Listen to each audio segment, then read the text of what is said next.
How you doing, guys? Welcome to week 2 of Project Golf Pro. Here back with Gillian again at the spa well. So we're ready to get cracking. Okay.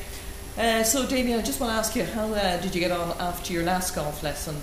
Just tell me a little bit about what you did to practice. Yeah, it was really good. To be totally honest, it was a completely different way of approaching how we were playing. Making sure that we were staying focused on every shot out there and scoring ourselves. It was a great way of playing a game within a game in a way. Okay. So basically trying to take our time, make sure we're looking at every shot, focusing on the shot and just trying to concentrate on that one shot at a time. It's made a change from thinking negatively or kind of thinking about the worst thing that could happen, don't go here or there, just thinking continuously about this is the type of shot shape you want and this is what we're going to hit. Brilliant. We worked the last day very much on hitting a draw shot. And the reason I wanted to work on a draw shot with Damien is quite the opposite of how he actually shapes the shot.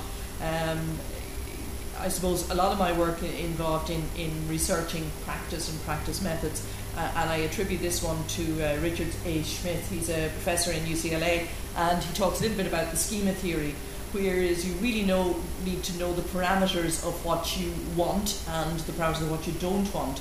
So that's why I was almost getting to work on the opposite of what he is actually naturally does, with the view that if he knows what he doesn't want and knows what he wants, he can actually control the ball flight a little bit better. So that's why we've actually constructed the driving range like this out here. You'll see a draw-shaped fairway and a fade-shaped fairway. So invariably, if somebody has a problem with, we'll say, drawing the ball, my natural instinct would be to take them to the fade fairway to actually practice that shot. So it's not that I want to turn him into a drawer, I just want him to be able to control his ball flight a little bit better. So that's great. Excellent. So if you were going out for a typical session, Damien, very quickly just tell me how you might approach just a typical session before we actually started chatting about it. Yeah, before in the before time, basically I rock up, bring driver, 7-iron, maybe a wedge if I was lucky, grab the biggest bucket of balls, go out and hammer them and repeatedly, basically, hour after hour. There was no method, there was no way of measuring how I was improving, or as far as I was concerned, I was just looking to strike the ball better, and that was it. Right, okay, well, and that would be typically what most people do at the range. So today we're just going to look at an individual practice plan, how we would work a session, and how to get the most out of that session, because that's really key to all of this.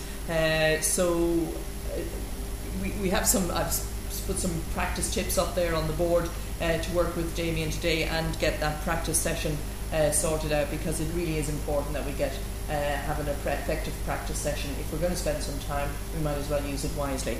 So that's what we're going to get cracking on today. I've drafted up an hourly short game session plan. So we're going to go through that today, and we're going to apply it on the driving range, and Damien's going to come back with 1 or 2 other sessions drafted before the next time. Yep. Okay? Great stuff. All right, thank you. Thanks.